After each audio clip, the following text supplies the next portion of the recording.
It's time for our Week 3 college football selections. A huge Saturday. Last week we went 12-1 overall and 10-2-1 against the spread. It's going to be hard to top that, but let's try and let's get right into it. Don't forget to stay tuned till the very end where we're going to break down the big one, the game of the week, Clemson on the road against the Louisville Cardinals. We'll begin today with our upset pick of the week.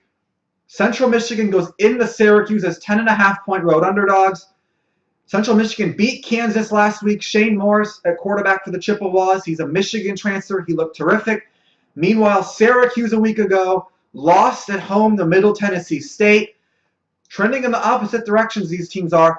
I like the Chippewas. Even if they don't win this one outright, I definitely like them to cover. Central Michigan covering or winning on the road in Syracuse as 10.5-point underdogs. My upset pick of the week. Now we go right into our big one, Saturday selections here. Baylor at Duke. Baylor goes into Durham as 13-point road underdogs. Last week, the only game we got wrong was Northwestern at Duke.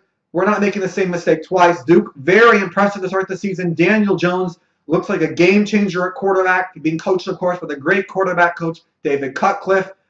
Baylor at quarterback, a lot of uncertainty. You have a new Solomon benched, Zach Smith in. I don't think it matters who's playing quarterback for Baylor. I like Duke in this one by 14.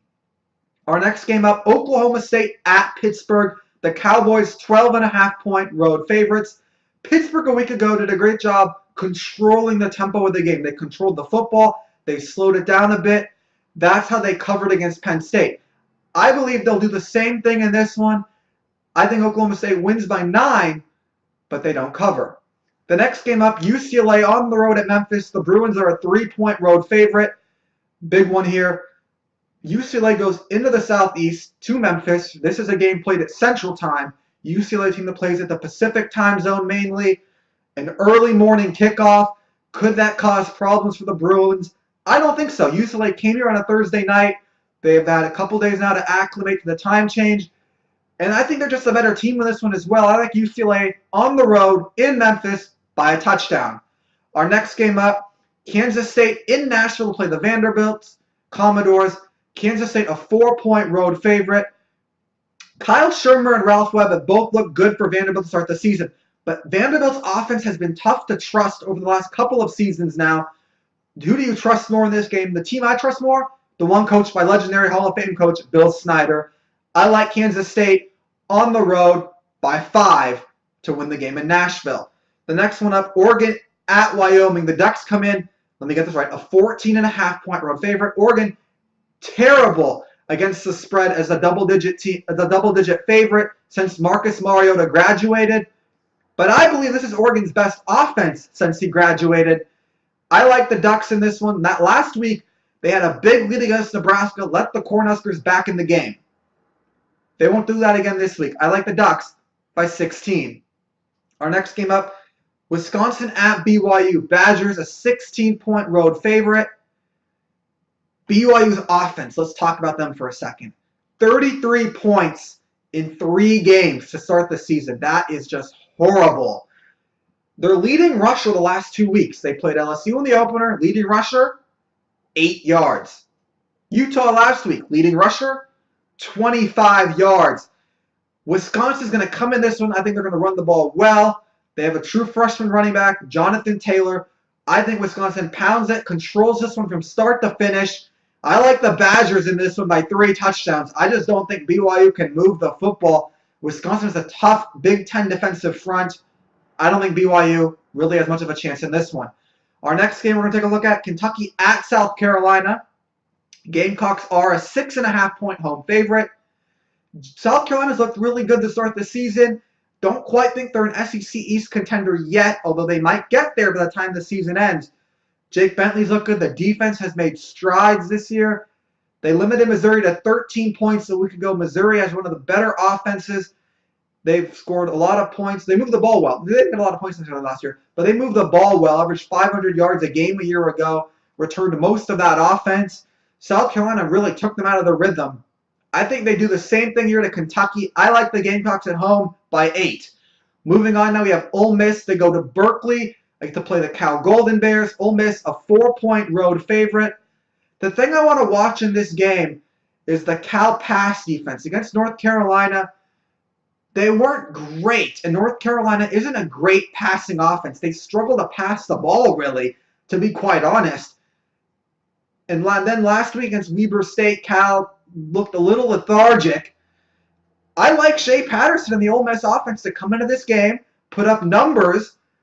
I like the Rebels by 7 on the road in Berkeley.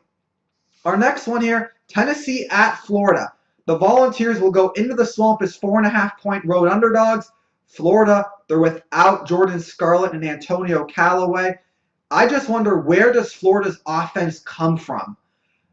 Tennessee, they're not great offensively, but I think they have a better offense. Florida, is it Felipe Franks? Is it Malik Zaire? Without your top two playmakers, this is going to be a low-scoring game, I believe. Tennessee, I have by a field goal, beating Florida for back-to-back years. Tennessee winning this one on the road. Next one up, Texas at Southern Cal. Southern Cal, a 16.5-point road favorite. This is one of the two we missed against the spread last week. We had USC winning, but not covering. Texas, Texas, Texas. Where do you begin? Trust me, it's Maryland. Let me down. They just didn't tackle anybody in that game. And for the last couple years, that's been the theme. Texas has given us no reason to believe they're capable of going on the road and winning a big game. Couldn't beat Cal on the road a year ago. I don't think they beat USC on the road. The interesting thing that at least makes you pause is that Tom Herman is a perfect 5-0 as a head coach when the underdog. Not just against the spread. They win the game 5 out of 5 times when Tom Herman coaches as an underdog. Going back to Ohio State, he's 11-0 as an underdog coach. But I just can't trust Texas. I think Malik Jefferson might come to play. Again, his motor runs hot and cold. Big game, primetime scouts watching. I believe he comes to play. But I just don't trust Texas to slow down Stephen Carr and Ronald Jones. USC's going to have 2 talented running backs running the football. I don't trust him. I think Sam Darnold and this USC offense win by 17. Can't trust Texas at this point. Moving in now to our 2 biggest games. We'll go with LSU at Mississippi State first. Tigers, 8.5-point favorites in Starkville. Mississippi State's defense to start the season under new coordinator Todd Grantham has been impressive compared to last season. But I think that matters. I think Mississippi State making strides on that side of the ball. Meanwhile, LSU has Matt Canada improved this offense and helped Danny Etling enough to matter. And this is a big game for LSU. Mississippi State had a pep rally during the week to get ready for this game. The fans will be ready. The cowbells will be ringing. Nick Fitzgerald will be the best quarterback on the field. Mississippi State at home. I like the Bulldogs in a big-time home upset. Mississippi State protects home field, knocks off LSU in a big-time upset. Now we've arrived at the one we've been waiting for, the game of the week, Clemson and Louisville. Fascinating game on many levels. We'll take a look at the strength on strength, maybe one of the best matchups of the season in terms of what you're going to look at inside the game. Clemson, a talented defensive front. They had 11 sacks last week against Auburn. Lamar Jackson, one of, if not the best quarterback in all of college football. Who will win that battle? The Clemson defensive line or Lamar Jackson? I believe if Louisville's going to win this game, Lamar Jackson is going to have to do everything. Everything. He's going to have to run. He's going to have to escape the pressure. He's going to have to make plays downfield. Because at Louisville, the offensive line wasn't great a year ago. They've only allowed 1 sack this season. Where are they? This is their first big test. North Carolina, Purdue, not great defensive teams historically. I believe Lamar Jackson will do everything. Louisville's now on the other side. Louisville's defense has allowed 28 to Purdue, 35 to North Carolina. Clemson has the better offense than all 3 of those teams. I like Clemson. Protect home field. Louisville? Protect home field? No. Clemson, by 5 on the road, knocks off Louisville to remain undefeated.